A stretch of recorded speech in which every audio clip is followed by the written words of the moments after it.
Assalamualaikum warahmatullahi wabarakatuh. Selamat pagi. Apa kabar kalian semuanya? Alhamdulillah, mudah-mudahan kalian tetap sehat, tetap semangat, dan tetap menjadi anak yang saleh dan salihah. Alhamdulillah, berjumpa kembali dalam pelajaran pendidikan agama Islam. Sebelumnya, marilah kita mulai pelajaran pada hari ini dengan berdoa. Bismillahirrahmanirrahim. Rabbi zidni ilma warzuqni fahma. Amin ya rabbal alamin. Alhamdulillah, anak-anak yang saleh dan salihah. Pada kesempatan kali ini kita masih melanjutkan tentang keteladanan para rasul.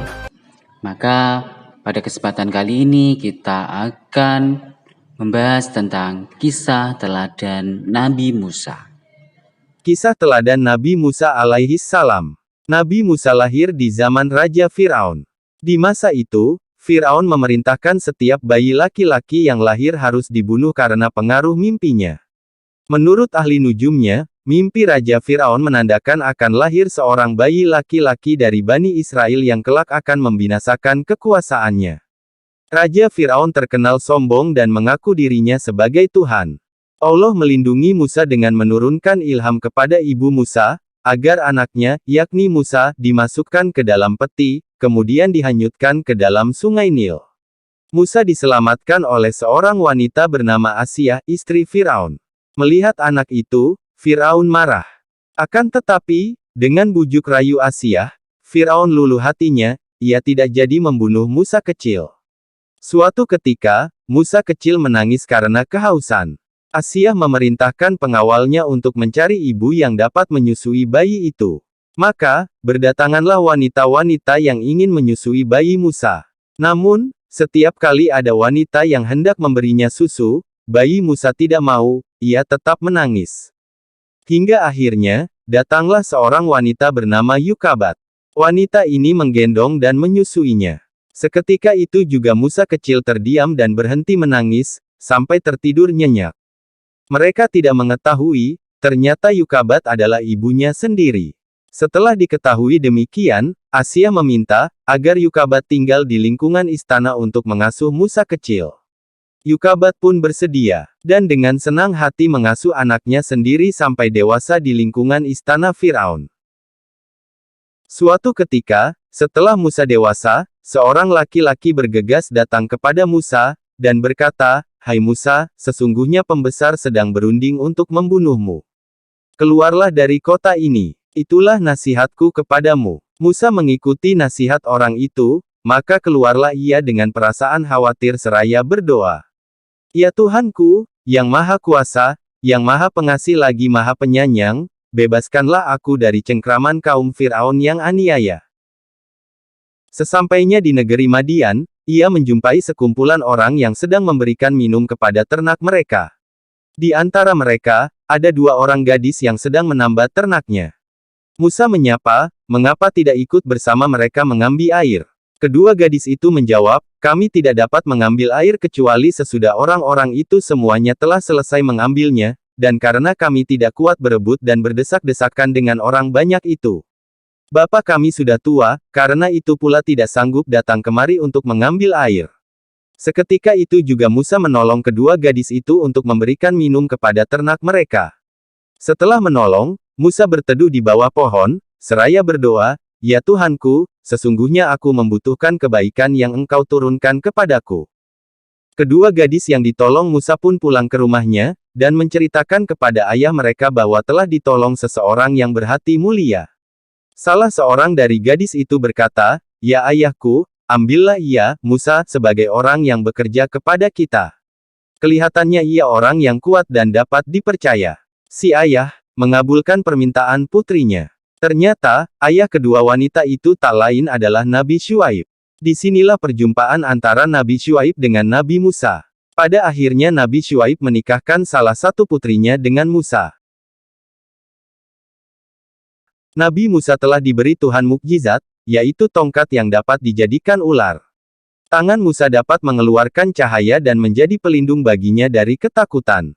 Kedua mukjizat inilah yang dijadikan Musa untuk melawan Fir'aun bersama tukang sihirnya. Kedatangan Nabi Musa di Mesir membuat Firaun marah dan menuduhnya Musa sebagai tukang sihir yang hendak mengusir Firaun dari negeri itu. Musa telah mengingatkan Firaun, "Janganlah kamu membuat dusta, nanti kamu dibinasakan dan mendapat siksa." Firaun dan tukang sihirnya tetap saja melawan dan menantang. Akhirnya, Musa meladeninya, dan berkata, "Kalau begitu, kumpulkanlah semua tukang sihirmu, datanglah beramai-ramai, kita berjumpa di suatu tempat." Di hari perjumpaan itu, tukang sihir Firaun berkata, "Hai Musa, lemparkanlah tongkatmu lebih dahulu, atau kami yang akan memulai lebih dahulu." Sahut Musa, "Kamulah lebih dahulu." Lalu tukang sihir Firaun melemparkan tali-tali dan tongkat-tongkatnya yang kemudian berubah menjadi ular menjalar mengelilingi Nabi Musa. Di saat demikian, Allah berfirman, "Dan lemparkanlah apa yang ada di tangan kananmu, niscaya ia akan menelan apa yang mereka perbuat." Sesungguhnya apa yang mereka perbuat itu adalah tipu daya tukang sihir belaka. Dan tidak akan menang tukang sihir itu, dari mana saja ia datangnya. Nabi Musa mengikuti perintah Allah. Kemudian, ia melemparkan tongkatnya, seketika itu jadilah ular besar merayap sambil memakan ular-ular tukang sihir Firaun. Kejadian ini membuat sebagian tukang sihir Firaun mengaku kalah dan bersujud kepada Tuhan. Sebagaimana firman Allah, lalu tukang-tukang sihir itu tersungkur dengan bersujud, seraya berkata, "Kami telah percaya kepada Tuhan Harun dan Musa." Karena melihat tukang sihirnya telah beriman kepada Nabi Musa, demikian juga istrinya, Siti Asiyah, maka Firaun bertambah marah dan ganas. Bersama bala tentaranya, dia menyiksa orang-orang yang beriman termasuk istrinya sampai mati. Melihat yang demikian, Nabi Musa dan orang-orang yang beriman mundur dan melarikan diri dari kota Mesir. Firaun dan tentaranya terus mengejar Nabi Musa dan pengikutnya sampai ke dekat Laut Merah. Nabi Musa dan pengikutnya kebingungan. Di saat terdesak itu, turun wahyu dari Allah yang memerintahkan agar Musa memukulkan tongkatnya ke permukaan Laut Merah. Tiba-tiba saja, laut membelah menjadi dua bagian. Jalan yang panjang telah terentang di hadapan mereka. Nabi Musa dan pengikutnya terus berlari mengikuti jalan panjang yang telah terbentang menuju seberang. Di kejauhan, terlihat Firaun dan bala tentaranya terus saja mengejar Nabi Musa. Akhirnya Nabi Musa sampai di seberang dengan selamat. Sementara Firaun dan tentaranya masih berada di pertengahan jalan. Di saat itulah, Allah mengembalikan Laut Merah seperti semula. Firaun dan tentaranya pun ditelan oleh air laut. Demikianlah pembalasan dari Allah terhadap orang yang durhaka. Nah, demikian kisah keteladanan Nabi Musa.